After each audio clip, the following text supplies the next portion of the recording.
Friends, இன்றைக்கி நம்ம channel Kayal சமையல் பகுதியில் நம்ம பார்க்க போகிறது மண்பானையில் குல்ஃபி. அதுக்கு முன்னாடி நம்ம சேனலில் முதல்ல பார்க்குறவங்க சப்ஸ்கிரைப் பண்ணாதவங்க சப்ஸ்கிரைப் பண்ணிங்க. பக்கத்திலே இருக்க பெல் ஐக்கானையும் கிளிக் பண்ணிட்டீங்கன்னா உங்களுக்கு அப்டேட்ஸ் வந்துகிட்ருக்கோம். மண்பானையில் குல்ஃபி அது வீட்டிலையே எப்படி ருசியாக செய்ய போகிறோம் அப்படின்றது தான். சிம்பிள் இன்க்ரீடியன்ஸை வச்சு நம்ம செய்ய போகிறோம். ஸோ வாங்க இப்போ இதுக்கு தேவையான பொருட்கள் என்னென்ன அப்படின்றத பார்க்கலாமா.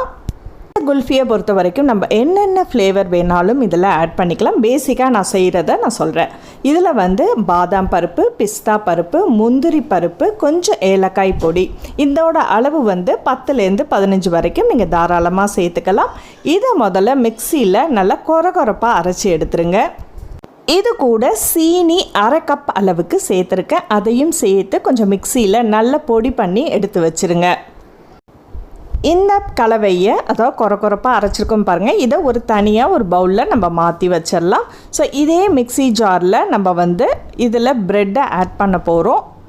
ஒரு 4-5 பீசஸ் ப்ரெட் துண்டுகள் சைஸை பொறுத்து நீங்கள் எடுத்துக்கலாம். அதில் ஓரத்தில் உள்ள அந்த ப்ரௌன் பார்ட்டெல்லாம் கட் பண்ணி எடுத்துட்டு அதையும் கொரகொரப்பாக நம்ம மிக்சியில் அரைச்சி எடுத்துடலாம். ரொம்ப தூளாக்கக்கூடாது, அந்த ப்ரெட் க்ரம்ஸ் மாதிரி இருக்கிற மாதிரி இருக்கணும். ஸோ அதையும் நம்ம தனியாக வச்சிடலாம். இப்போ ஒரு பவுலில் கொஞ்சமாக குங்குமப்பூ, அதில் 1 டேபிள் ஸ்பூன் அளவுக்கு வெதுவெதுப்பான பால் சேர்க்குறேன். அதை ஒரு 10 நிமிஷம் ஊறட்டும். இப்போ இன்னொரு பவுலில் 2 கப் அளவுக்கு நல்ல ஒரு திக்கான பால் எடுத்துங்க. தண்ணி சேர்க்க வேண்டாம். என்றைக்குமே குல்ஃபியை பொறுத்த வரைக்கும் நல்ல ஒரு திக்கான பாலில் நம்ம செய்யும் போது தான் நல்லாவே ருசி கொடுக்கும்.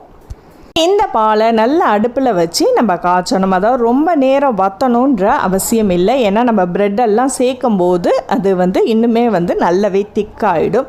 ஸோ இது கொஞ்சம் நல்ல கொதி வந்ததுக்கப்புறம் நம்ம அரைச்சி வச்சுருக்கிற அந்த பாதாம் பிஸ்தா விழுதுகளை இதோட சேர்த்துடலாம். அடுப்பை ஸ்லோ ஃப்ளேம்லேயே வச்சு கொஞ்சம் கொஞ்சமாக சேர்த்து நல்லா கிண்டி விட்டுக்கிட்டே இருங்க. இப்போ நல்லாவே மிக்ஸ் ஆகிடுச்சு. இது கூட நம்ம மிக்ஸியில் அரைச்சி வச்ச அந்த ப்ரெட் தூளையும் இதோட நம்ம சேர்த்து கொஞ்சம் கொஞ்சமாக நல்லா மிக்ஸ் பண்ணி விடுங்க.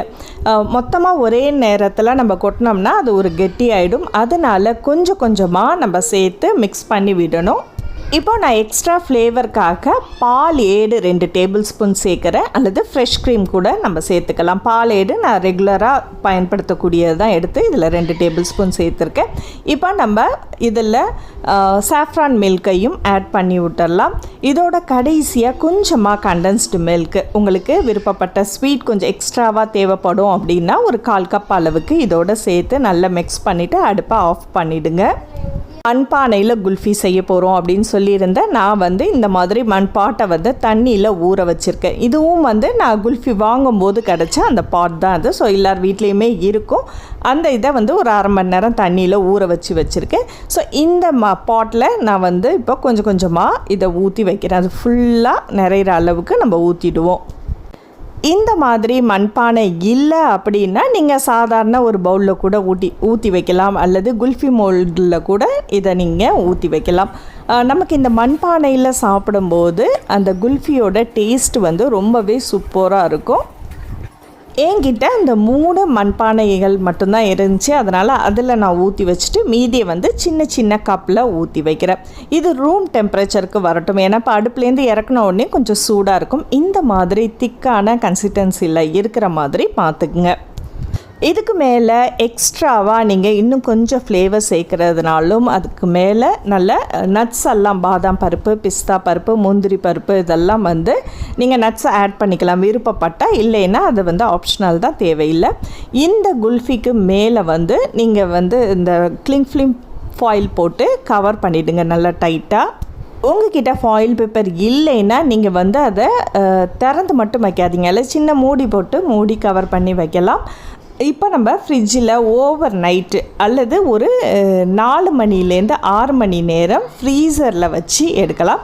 இப்போ நான் ஃப்ரீசர்லேருந்து எடுத்த உடனே ஓப்பன் பண்ணிங்கன்னா அது கொஞ்சம் கல் மாதிரி இருக்கும், ஹார்டாக இருக்கும். அதனால் தண்ணியில் ஒரு 5 மினிட்ஸ் அப்படியே மேலே ஃபுல்லாக கவர் ஆக வேண்டாம், முக்கால்வாசி பாட் மட்டும் கவர் ஆகிற மாதிரி வச்சிங்கன்னா நமக்கு கொஞ்சம் மெல்ட் ஆகிடும், எடுக்கிறதுக்கு ஈஸியாக இருக்கும். வெளியிலே வச்சாலும் ஒரு 5 to 10 மினிட்ஸ்க்குள்ளே உங்களுக்கு ஈஸியாக அது வந்துடும். இந்த மாதிரி நான் கொஞ்சம் ஒரு 5 to 10 மினிட்ஸ் வெளியிலே வச்சுட்டு எவ்வளோ சாஃப்டாக கட் ஆகுது பாருங்கள். இதுக்கு மேலேயும் கொஞ்சம் நீங்கள் நட்ஸ் எல்லாம் தூவி நம்ம சாப்பிடும்போது ரொம்ப சூப்பராக இருக்கும். அது ஒரிஜினல் குல்ஃபி ஐஸ் எவ்வளோ டேஸ்ட்டாக இருக்குமோ அந்த மாதிரி ரொம்ப சூப்பராக இருக்கும். இந்த ஃப்ளேவர் வந்து கொஞ்சம் நல்லாவே டிஃப்ரெண்ட்டாக இருக்கும். ஏன்னா இதில் நம்ம ப்ரெட் ஆட் பண்ணியிருக்கோம், ப்ளஸ் பாதாம், பிஸ்தா, கண்டென்ஸ்டு மில்க்கு, அப்புறம் சாஃப்ரான் ஸ்மெல் எல்லாமே சேர்ந்து உங்களுக்கு இந்த குல்ஃபி மண்பானை குல்ஃபி வந்து ரொம்ப டிஃப்ரெண்ட்டான டேஸ்ட்டில் இருக்கும். ஸோ கட்டாயமாக நீங்களும் உங்கள் வீட்டில் ட்ரை பண்ணி பாருங்கள். இந்த வீடியோ உங்களுக்கு பிடிச்சிருந்துச்சின்னா மறக்காமல் லைக் பண்ணிவிட்டு உங்கள் கருத்துக்களை ஷேர் பண்ணுங்கள். அடுத்த ஒரு இன்ட்ரெஸ்டிங்கான வீடியோவில் சந்திப்போம். நன்றி.